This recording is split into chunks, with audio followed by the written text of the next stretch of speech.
So as we go over Elizabeth I, we have to understand that this lecture is more of a connecting lecture. We're not jumping straight into the religious wars and the fighting's going to break out. Essentially, under her reign, we're seeing that she is kind of participating in a lot of continental international affairs with other European nations. Um, Religion is going to be a huge part of what she's going to have to deal with, but not exactly in her lifetime.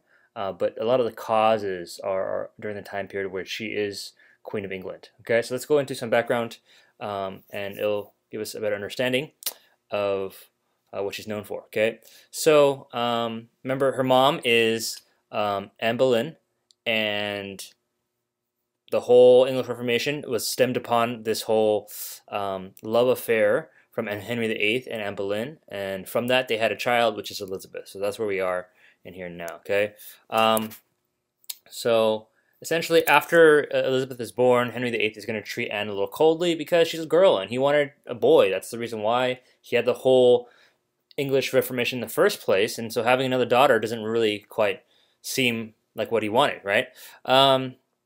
Eventually, as you kind of know, like Anne is going to be accused of adultery and then going to be executed.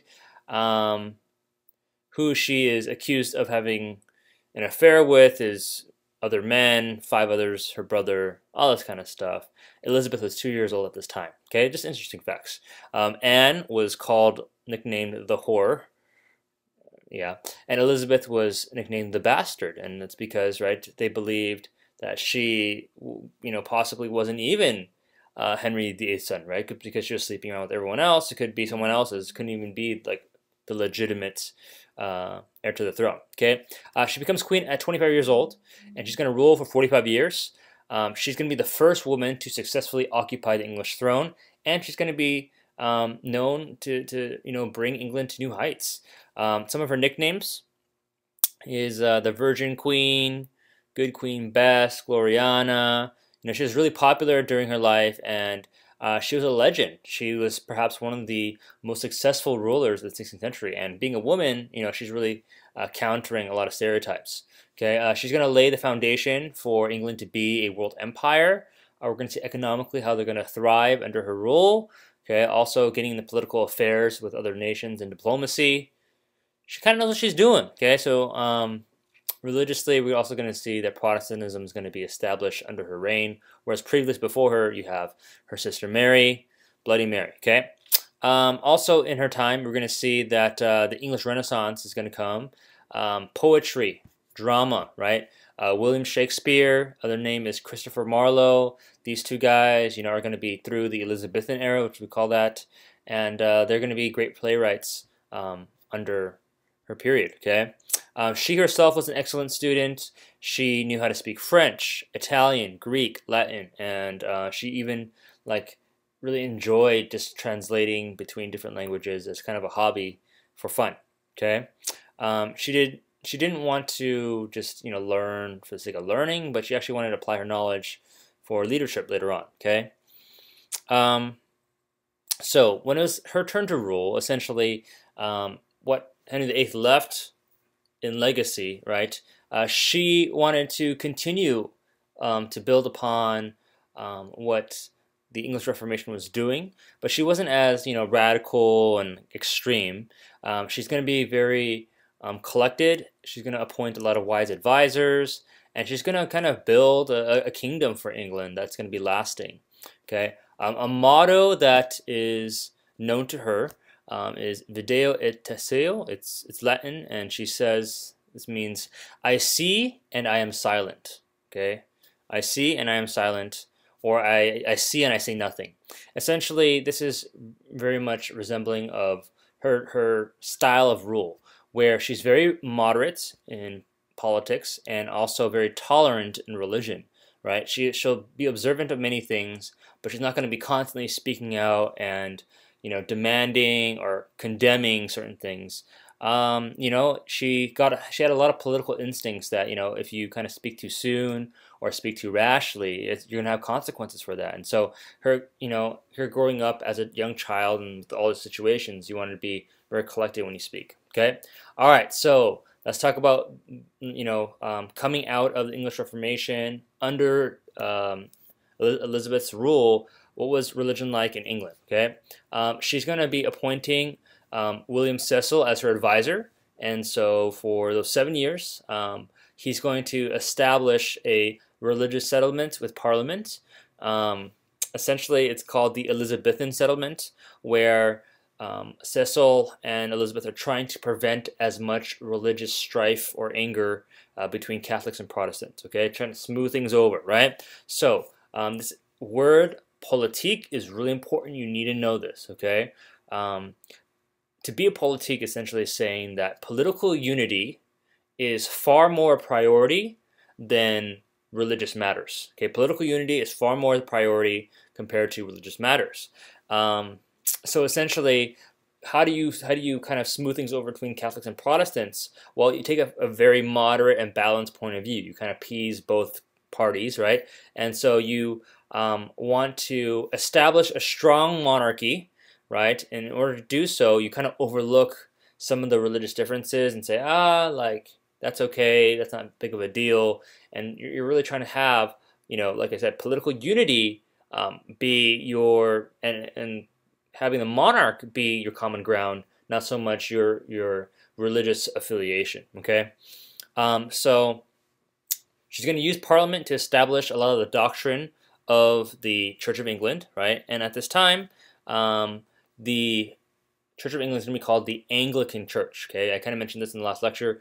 She's going to be kind of defining Protestant doctrine, right? So for sure, England is going to be Protestant, right? But the doctrine that is defined is actually very broad and general, where you can't pinpoint like, oh, that's very Protestant. That's not Catholic at all. We're upset, right?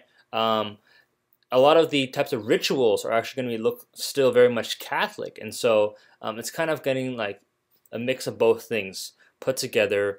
No religious extremism, right? You're not choosing one side, completely Protestant, or the other side, completely Catholic, right? But it's kind of a mix between both to kind of smooth things over. You have 5059, the Act of Supremacy. This is going to repeal, right, remove, get rid of any anti-Protestant legislation. So before, whatever, Bloody Mary put in, her older half-sister, okay, she's going to say, you know what, I, Elizabeth, right, am the supreme governor or the ruler over spiritual and temporal affairs, right? And that's kind of what the Act of Supremacy with Henry VIII was like. She's kind of reaffirming that with this new Act of Supremacy. Okay, so England's form of Protestantism is going to be defined by kind of two measures, right? So Anglican Protestantism is what England is known for the most part. Are they Calvinists? No, not really. Okay, they're Anglican because they're taking these standpoints. Okay, the first measure is 1559, right? You have the Act of Uniformity and also the Book of Common Prayer, which is basically text or a law and a text, right? A book that is establishing how ceremony should be, certain rituals should be according to the Anglican Church, right? You must be following this, right? Conforming to it. This is uniform. This is the standard, right, that you must follow. Okay. In addition, you have the 39 Articles, which is listed, okay, as the Protestant Anglican doctrine that's going to be used for about 80 years, okay, up until the 1640s with the English Civil War. And this is, decreeing what is the official Anglican Protestant doctrine as the official religion of England. And in both, right, you have this establishment, but it's really a compromise, part of this Elizabethan settlement that would favor very moderate views, okay? Now, that's kind of where she comes off, right, except there's going to be challenges to her rule. As she tries to be very moderate in that sense, and avoiding religious extremes. Catholics were in a majority when she came to the throne, and she's not going to tolerate any challenges to her view. That was part of challenging the monarchy, right? She feels that, her position is completely absolute, right, in power, and so she's going to feel that there are challenges from the Catholic side and also the Puritan side. Okay, I won't get into that. So Catholics essentially felt that she was not the rightful heir. One, she's Protestant. Okay, two, they rather have this other Mary, not her formerly Bloody Mary that died, okay? But Mary Stuart, who's the Queen of Scots. So Catholics actually supported Mary Queen of Scots because she actually had a legitimate claim to the throne. Mary Queen of Scots is the Queen of Scotland. She's also known as Mary Stuart. She is the cousin once removed of Elizabeth. It's kind of crazy, right? Because these families are nuts, right? But essentially, she is the grandniece of Henry VIII, right? Grandniece. That's kind of weird, right? But she's also the great-granddaughter of Henry VII, right? So she's still blood-related. Catholics feel like, oh, I want Mary Queen of Scots to be my queen instead because she's Catholic. And so there's going to be a lot of assassination plots that are happening against Elizabeth, and they're trying to reinstate Mary Queen of Scots as the possible queen. Elizabeth is going to kind of put a squash to that and stop any types of plots towards assassination. And eventually, she's actually going to execute, several people that went against her.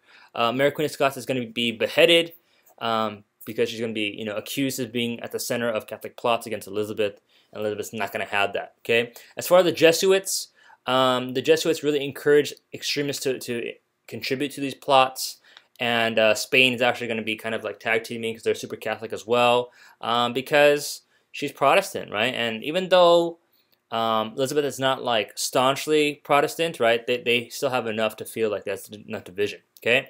All right. Let's go into the Puritans.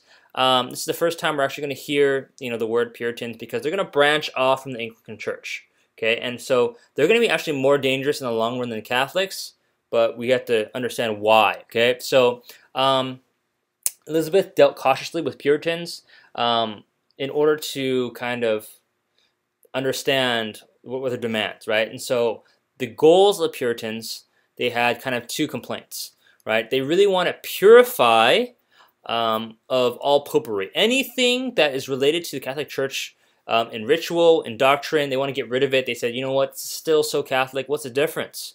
Okay? A lot of the doctrine that's left in the Anglican Church, it doesn't seem like the Reformation took place, right? And so they feel like the retention of a lot of these ceremonial types of things that are very Catholic in the Anglican Church feels like, man, like we need to make real changes because that's happening in Europe, right, in the continent, but it's not happening in England, right? So that's kind of the first thing, like nothing has really changed. First complaint. Second complaint is the continuing of church authority, right? According to true Protestants, they think that there isn't one head person that is, the main, spiritual authority. And now, in England, that's now the Queen, not the Pope. But at that point, right, they feel that, it should be the priesthood of all believers, right? It should be the people that are recognized as the spiritual leaders. We all together are believers on the same level. Okay, so those are the two main complaints Puritans had. One thing to understand is that Puritans, they were not separatists. Okay, even though they wanted to bring a purifying change to the Anglican Church, they wanted to work through parliaments, right, trying to bring the right reforms. They didn't want to actually just start up a completely separate type of church. Okay. They also believed in the very much Presbyterian style with presbyteries. Presbyteries are basically a bunch of church elders and ministers, and they're kind of the leadership following kind of the style of John Calvin in Geneva, Switzerland, and also John Knox in Scotland is going to bring that with the Presbyterian church. Okay, so Congregationalists are a congregation basically is a group of church members, right? But during this time in context, the Congregationalists are those that wanted to be separate. Congregationalists were more extreme than Puritans because they wanted to be separate with their own laws. What does Elizabeth say in reaction? She says, you know what? No, I will not make any concessions. I'm not going to change anything. The hierarchy of the church, the authority of the church is still under me, right? And I have control over it, right? And so she's going to have Parliament pass the Conventicle Act of 1593, which requires you to conform to the Anglican Church doctrine, or you're going to be exiled and kicked out of the country, or you'll be killed. Have your choice. Okay, now we're going to be shifting over to the economic side of how England was. Okay, she's going to inherit a poor government at the time. She's going to pay off a lot of her debts that Henry VIII was part of in the wars, right? And so she had to, actually borrow money on loan with paying interest. So she's going to be in debt for some time. So she has to address a couple of things. So one, there's a growing population, right? And at this point, you have about 5 million people. Then you have these harvest failures, right? So your crops are more expensive, prices are going to go up, and there's inflation that's happening. So it's kind of bad economic situation. What does she do about it? Okay, first she establishes the poor laws. Local areas are responsible for the poor. Put them to work. Don't let them beg. Don't let them just be hobos and going around. Establish workhouses. Put them through these workhouses. Allow them to be punished if they're not working hard, right? So if you're part of the poor, you're sent to the workhouse. You're not working hard enough. They kind of whip you a little bit, get you in shape.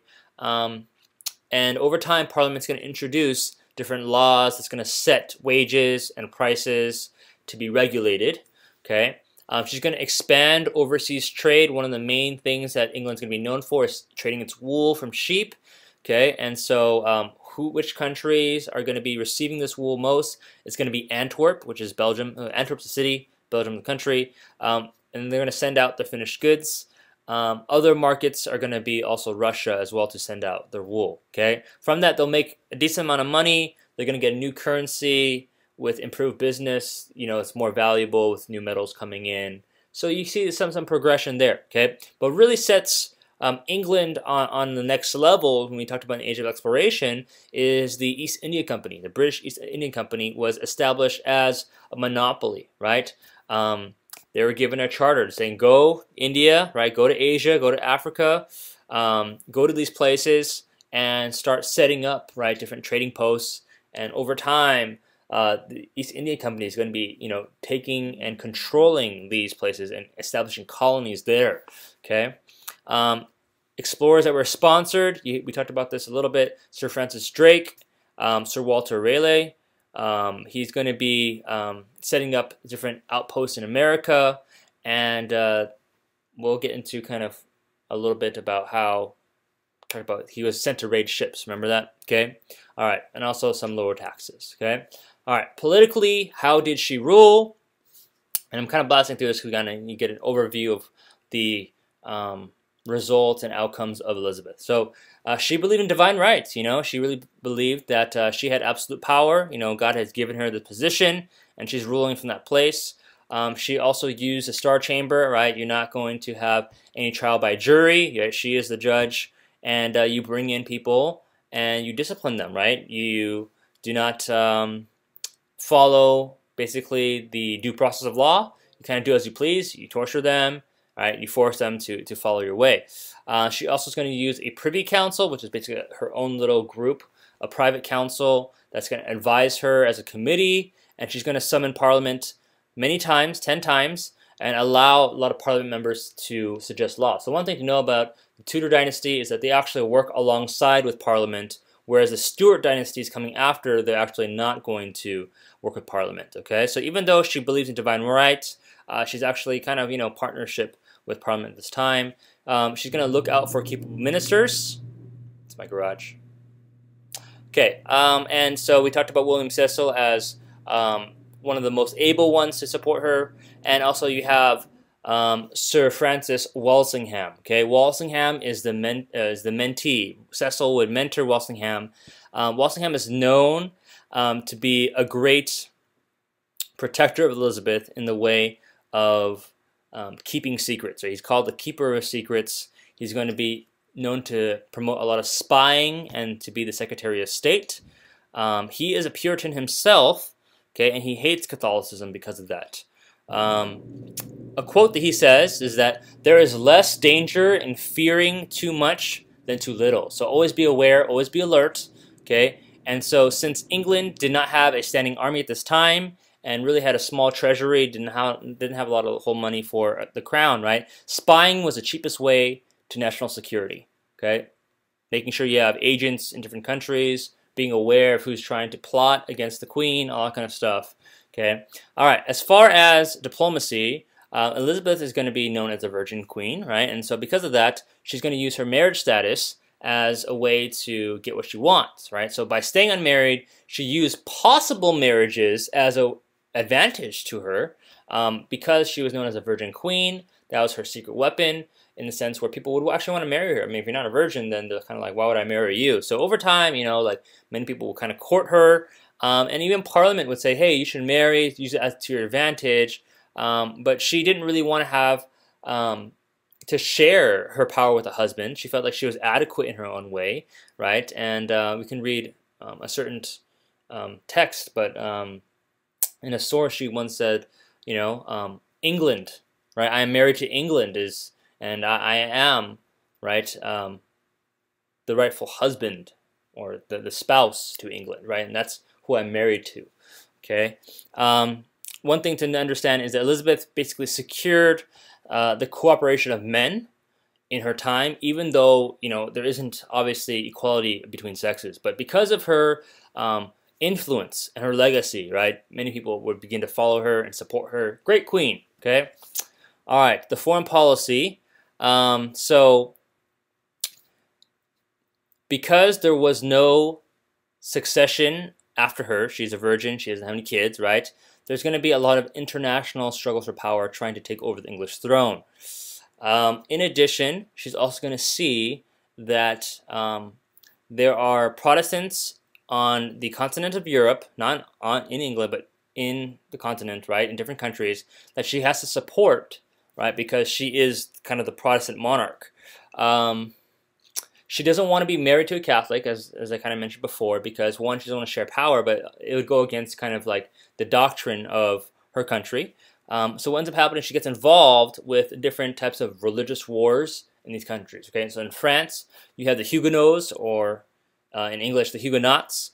They are Calvinists. They are French, right? They're Calvinists, they're Protestant, and essentially there's going to be this massacre that happens in Paris, and she's going to be seen as the only protector of Protestants as a ruler, and she's going to send money and soldiers to help out the Huguenots. Okay, then the Protestants in the Dutch Netherlands. Okay, she's going to support them in war. Both Philip II, Philip II is King of Spain. He and Elizabeth are kind of enemies.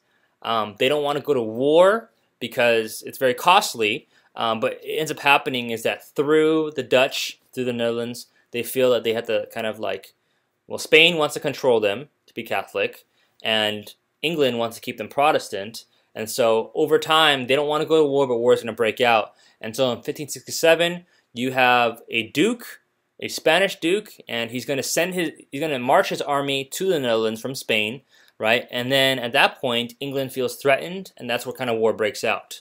Okay, so there's going to be a war between England and Spain, which we'll get to in a second.